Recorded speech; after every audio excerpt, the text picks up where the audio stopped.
अब आपका practical number है 30 नंबर।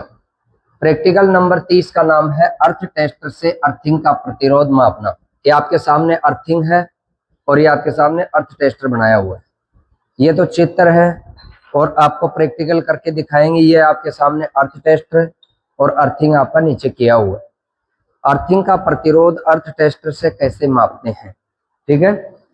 उद्देश्य क्या है, सेम उद्देश्य रहेगा इसमें, उद्देश्य सेम रहेगा, अर्थिंग का प्रतिरोध मापना।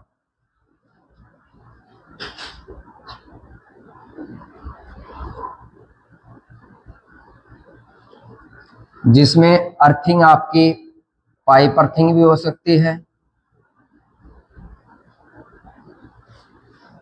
प्लेट अर्थिंग भी हो सकती है,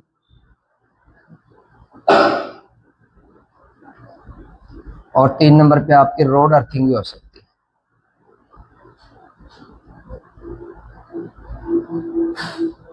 इस प्रैक्टिकल को करने के लिए आपको क्या क्या सामान चाहिए, क्या आपको उपकरण चाहिए और क्या आपको औजार चाहिए। आवश्यक औजार उपकरण सामग्री, आवश्यक औजार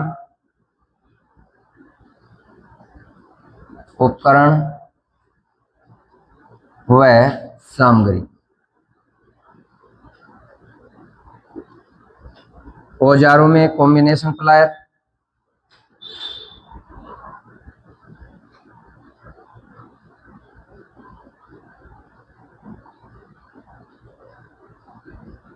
स्क्रू ड्राइवर,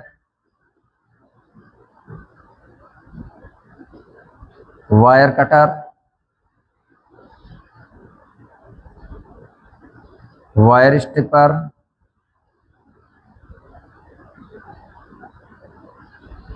ये तो हो गए आपके औजार। उपकरण के अंदर आपको चाहिए अर्थ टेस्टर,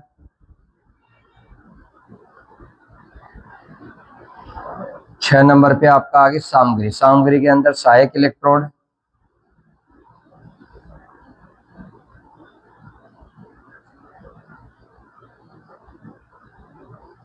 सात नंबर पे आपका वायर, कॉपर वायर,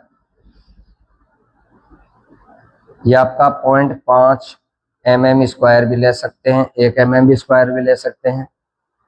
जितना छोटा वायर काम में लोगे उसका रेजिस्टेंस उतना ही, पतला वायर का ज्यादा होता है और मोटे वायर का कम होता है। मोटा वायर जितना हो उतना ही आपको काम में लेना, जिसका रेजिस्टेंस कम है। अब ये आपके सामने सामान है, सामग्री है और उपकरण और औजार, ठीक है। अब कार्यविधि, कार्यविधि में क्या करना आपको, 4 नंबर यहां लिख लेना कार्यविधि।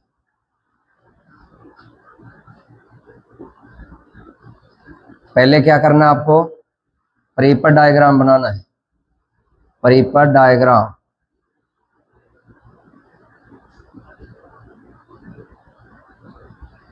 बनाएं। परिपथ डायग्राम बन गया आपका।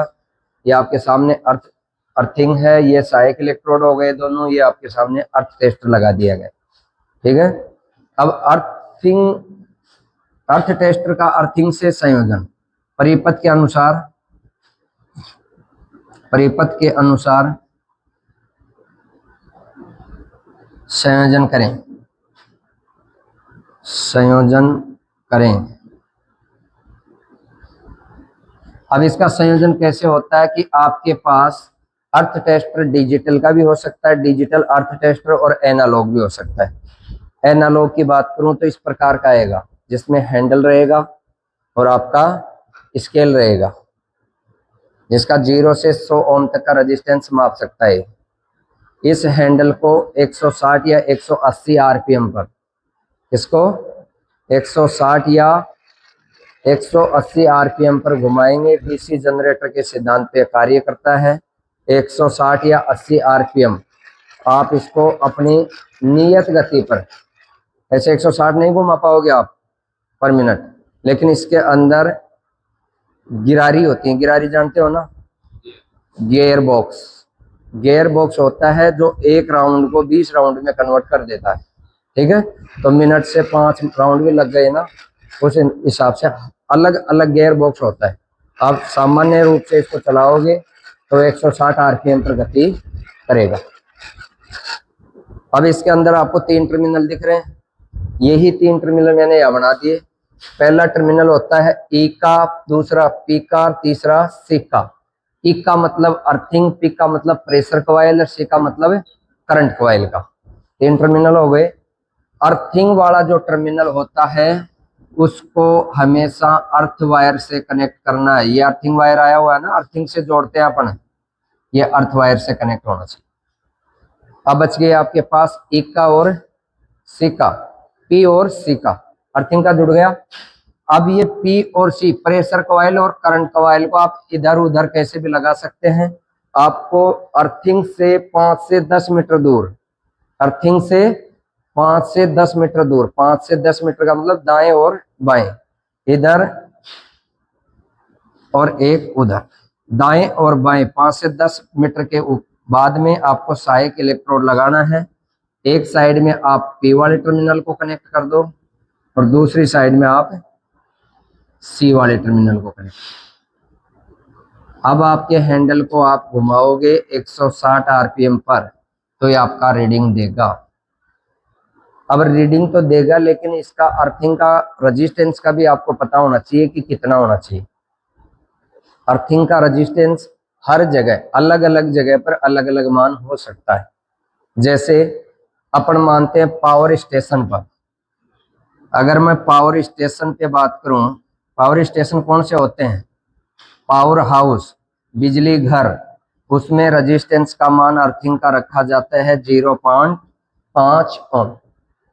बिजली घर जानोगे, विद्युत पारेषण वितरण केंद्र पर जहां अर्थिंग की जाती है उसका रेजिस्टेंस कितना रखा जाता है, बिल्कुल कम 0.5 ओम, से ज्यादा नहीं होना चाहिए, कम कितना भी हो सकता है, 0.5 से अधिक नहीं होना चाहिए, कम होना चाहिए, या 0.5 है तो भी चलेगा। यहाँ स्टेशन पे डबल अर्थिंग होती हैं, डबल अर्थिंग होती है, एक से अधिक अर्थिंग होती है। यहाँ एक अर्थिंग फेल हो जाती है तो दूसरा अर्थिंग से वो सिस्टम जुड़ा रही, ठीक है। अगर मैं नॉर्मल अर्थिंग की बात करूं, अपने घरों पर अर्थिंग की बात करूं, घर में भी तो अर्थिंग की जाती है, कोई इंडस्ट्रियल एरिया क्षेत्र में कंपनी में वहां भी होती है आपकी अर्थिंग, जो मशीनरी को ग्राउंड किया जाता है। तो ये आपके जमीन पर निर्भर करेगा। एक तो होती है आपकी रेतीली जमीन, एक तो होती है रेतीली जमीन और एक होती है आपकी पथरीली जमीन। फर्क होता है कि इसमें रेतीली जमीन नरम होती है और पथरीली कठोर होती है। रेतीली जमीन का रेजिस्टेंस 3 ओम तक हो सकता है और पथरीली जमीन का रेजिस्टेंस आपका 8 ओम तक हो सकता है, इससे ज्यादा रेजिस्टेंस नहीं होना चाहिए, ठीक है। ये 3 मान लिख लेना, पावर स्टेशन पे 0.5 का, रेतीली जमीन का 3 ओम और आपकी पथरीली जमीन का 8 ओम से अधिक नहीं होना चाहिए, ठीक है। इस प्रकार आपको सर्किट डायग्राम बनाना है, अर्थिंग लेना है। एक अर्थिंग आपका डिजिटल भी होता है। डिजिटल अर्थिंग के अंदर 4 टर्मिनल होते हैं, E1, P1, P2 और E2। कितने हो गए, 4 टर्मिनल। इसके मैं संयोजन बता देता हूं आपको, 1 मिनट। ये आपका डिजिटल अर्थिंग है, इसमें 4 टर्मिनल रहेंगे। एक तो रहेगा E1 का, एक रहेगा आपका P1 का, P2 और P2, ऐसे है ना, E1, P1, P2, E2। अब इसमें या तो फर्स्ट सीरीज 1-1 कॉमन कर लो या 2-2 वाले कर लो। अब इन P1 और E1 को कॉमन करके मैंने E का टर्मिनल बना दिया, P वाला आपके P का हो जाएगा, E वाला आपका C का हो जाएगा। 3 टर्मिनल हो गए, आपको बाहर से कनेक्शन करने इसमें, वही 3 टर्मिनल हो गए ना इसमें भी। E1, P1 को कॉमन करके E का बना लो, 2 टर्मिनल बच गए, एक P का बन जाएगा और एक C का। अर्थिंग वाले को अर्थिंग वायर से, P को और C को आपके सहायक इलेक्ट्रोड से कनेक्ट करना है। अब अर्थिंग टेस्टर लेके अर्थ के पास चलो, नीचे ले लो।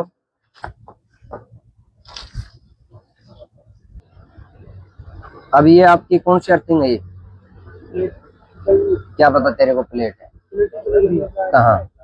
ये रोड अर्थिंग, रोड अर्थिंग है। ये एक प्रकार की टेम्परेरी अर्थिंग रहती है, टेम्परेरी अर्थिंग, है ना। मेन अर्थिंग दो होती है, प्लेट और पाइप, जिसको नॉर्म्स के अकॉर्डिंग अपन करते हैं। इस रोड को तो कहीं लगाया और आपकी लीकेज करंट से बचने के लिए नॉर्मल लगाते हैं। अब देखो इसमें 3 टर्मिनल है ए पी सी, तो ई वाले को तो यहाँ से जोड़कर अर्थिंग से जोड़ना है, पी और सी को इस अर्थिंग से दाएं और बाएं। अब यहाँ दाएं बाएं में अपने पास जगह नहीं है, तो एक तो सहायक इलेक्ट्रोड लगा दिया वहां, दो रो है, एक तो सहायक इलेक्ट्रोड है। सीधा कर इसको, सीधा कर, अरे ऊपर कर दे सीधा खड़ा, और कर। ये बात, ये हो गया सहायक इलेक्ट्रोड। एक उधर देखो पीछे हो रहा है, उससे भी जोड़ो।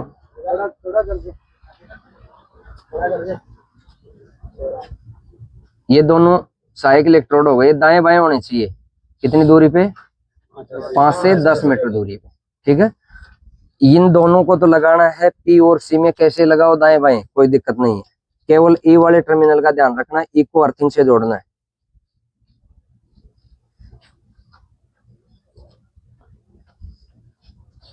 ई और पी, तीसरा हो गया सी, तो पी और सी का तो कनेक्शन हो चुका है।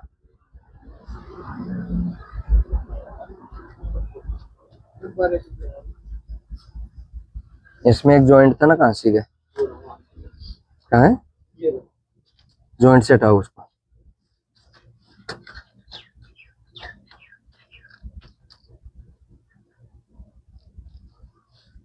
वापस लगाओ, टाइट लगाना जॉइंट।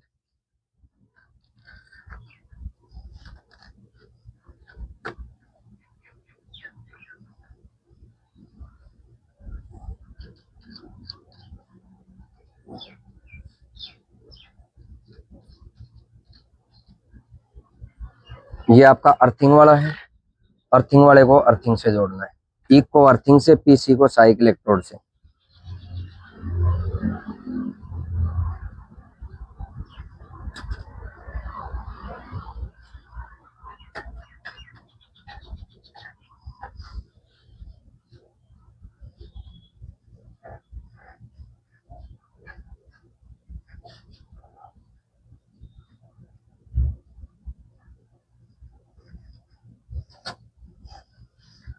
अब इस हैंडल को अपना आराम से घुमाएंगे। इतना रेजिस्टेंस दिखा रहा है इसमें, देख 8 दिखा रहा है ना। कितना हो सकता है अधिकतम, 100, और कितना होना चाहिए था इसका? क्या बताया कि ये अपन रेतीली जमीन मानते हैं, पथरीली, इसको रेतीली मान सकते हैं। तो इसका 3 ओम से ज्यादा नहीं होना चाहिए। कितना दिखा रहा है ये? 8 ओम दिखा रहा है। अगर मैं इसको डिजिटल से माप के देखूं तो इसमें इसका एक्यूरेट माना जाएगा। आपका रेजिस्टेंस का मान किस पे निर्भर करेगा? इसकी नमी के ऊपर। अब ये सूखा पड़ा है अर्थिंग, इसमें से ये कंक्रीट वगैरह, मिट्टी वगैरह बाहर निकालो और पानी ले रहे चालू कर। अगर रेजिस्टेंस का मान ज्यादा आ रहा है तो कैसे कम कर सकते हैं? नमक या चारकोल, नमक और चारकोल का उपयोग करके डाल सकते हैं। रेजिस्टेंस से नमक और चारकोल का उपयोग कब करते हैं? जब अर्थिंग बनाते हैं तब, ठीक है। अब ये तो बन गया अर्थिंग, इसमें नमक और चारकोल तो जाएंगे नहीं, इसमें केवल और केवल पानी डलेगा। समय समय पर चारकोल और नमक डालते रहो। कब? जब अर्थिंग बनती है तब नमक और चारकोल और एक केमिकल आता है, दोनों का मिश्रण। वो अर्थिंग जब बनाते हैं नई अर्थिंग तब डलता है नीचे ही। फिर उसको नमी रखने के लिए अपन पानी डालते हैं ताकि वो नमक चारकोल से उसमें नमी बनी रहे। अब इसमें तो जो डलना था वो डल चुका है। अब हाँ, और कौन?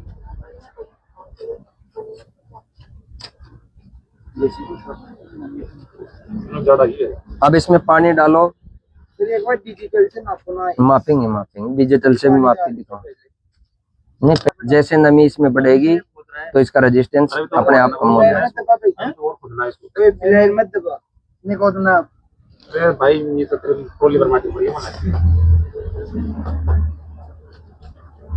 इसमें नमक चारकोल नहीं डलेगा, पुरानी अर्थिंग के अंदर नमक चारकोल नहीं डलेगा, इसमें ओनली पानी डलेगा। अगर रेजिस्टेंस कम हो जाता है नमी से तो ठीक है, अगर रेजिस्टेंस कम नहीं हो रहा है तो इसके पैरेलल में 5 मीटर दूर दूसरी अर्थिंग करनी पड़ेगी। दोनों को पैरेलल में जोड़कर भी अर्थिंग का मान कम कर सकते हैं। दो ऑप्शन है आपके पास, एक तो नमी बना करके पानी डाल करके, अगर पानी से कम मान, कम तो होगा, नमी से कम होता है लेकिन पूरा आपके मान 3 ओम से ऊपर ही आ रहा है तो उसके बराबर में 5 मीटर दूर दूसरी अर्थिंग करो और उसको बढ़िया से चारकोल नमक वगैरह डाल करके दोनों अर्थिंग को पैरेलल में जोड़कर अर्थिंग का मान कम कर। पैरेलल में जोड़ने से क्या होता है, अर्थिंग इलेक्ट्रोड का व्यास बढ़ जाता है जिससे अर्थिंग का मान, रेजिस्टेंस का मान कम हो जाता है। ठीक है, ये तो हो जाएगा, आ गया समझ में। अब देखो अपन डिजिटल से करते हैं। डिजिटल के अंदर 4 पॉइंट मिलेंगे आपको, E1 P1 E2 P2, यहाँ रख दो इसको। अब अर्थिंग वाला कौन सा था जी, पहले E1 और P1, E2 और P2 को भी कर सकते हैं, 2 को भी कर सकते हैं और 1 को भी कर सकते हैं। हटा वो पड़े हो ना, ये और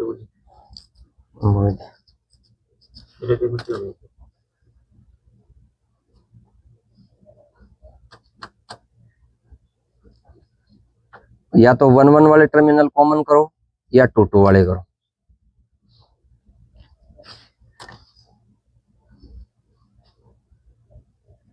इन दोनों को कॉमन करके तो अर्थिंग का पॉइंट बनाना है।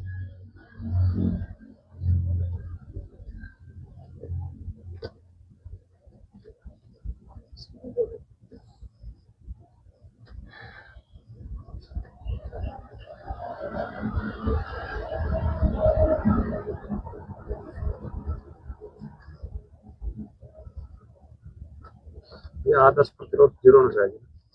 आदर्श प्रतिरोध जीरो होता नहीं है, मानते हैं अपन कि अर्थिंग का प्रतिरोध 1 ओम से कम होना चाहिए। 1 ओम अर्थिंग का प्रतिरोध नहीं बता रहा है वो, 1 ओम से कम आपके अर्थिंग वायर का प्रतिरोध होना चाहिए। जो वायरिंग के अंदर अर्थिंग वायर बिछाते हैं ना, उसका टोटल प्रतिरोध 1 ओम से कम होना चाहिए। अर्थिंग का प्रतिरोध और अर्थिंग का वायर का प्रतिरोध अलग अलग होता है।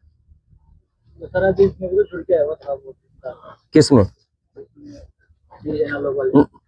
नहीं, इसमें तो कहाँ जुड़ दिया, अर्थिंग वायर जो वायर से फर्क पड़ता है। हाँ, वायर से फर्क पड़ता है, मोटा वाला वायर, मोटे वायर कहाँ लेंगे अपन, अगर जिसमें उसमें नहीं, इतनी दूरी पे थोड़ी ले जा रहे हैं अपन, 5 मीटर का है तो वायर ले रहे हैं। अब देखो इसके अंदर डिस्प्ले है, स्विच है, एक तो 1000 ओम की रीडिंग है और एक 10 ओम की है, तो लगभग अपना तो 8-9 ओम 10 ओम के लगभग ही आता है।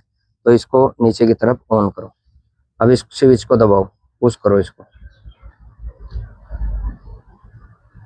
8 ओम दिखा के रह गए ना, देखना 4 ओम दिखाया, एक बार दिखाएगा रीडिंग, देखो दोबारा से,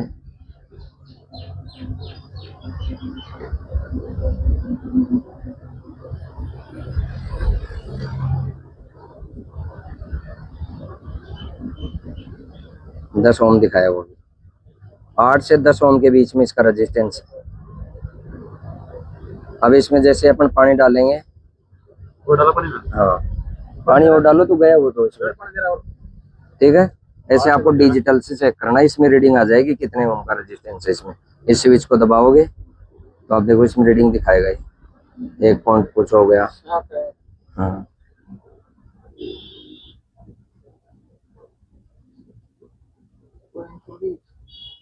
रेजिस्टेंस ज्यादा है इसके अंदर ना। अब अपने पास एक अर्थिंग और है, पाइप अर्थिंग, देखो ज्यादा रेजिस्टेंस दिखा रहा है इसमें, है ना। अब इसमें पानी डालो, इतना रेजिस्टेंस होना नहीं चाहिए इसमें। बाल्टी भर पानी दे रहा हूं भाई।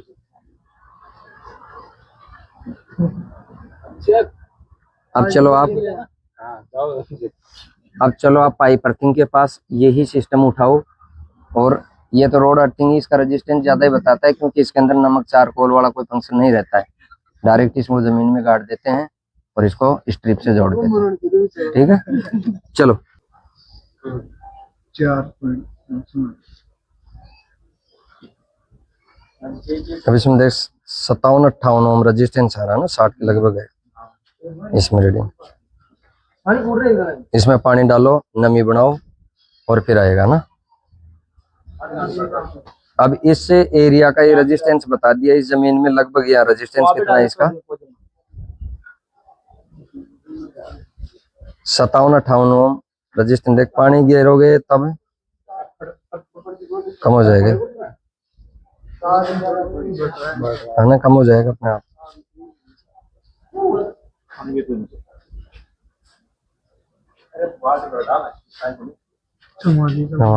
आ जाएगा, कमाओगे 23 तक आ गया, 23 तक आ गया। और डालो पानी, इसमें डालते रहो थोड़ा थोड़ा ना।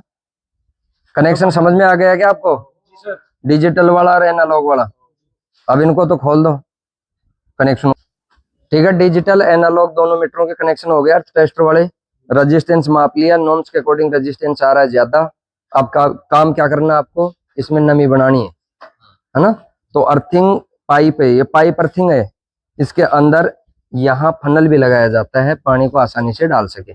एक पाइप अलग हो रहा है जिसके अंदर अर्थिंग वायर निकला होता है। ये अर्थिंग वायर हो गया, किसका बना होता है?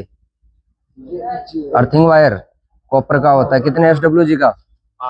8 SWG का होता है, ठीक है ना।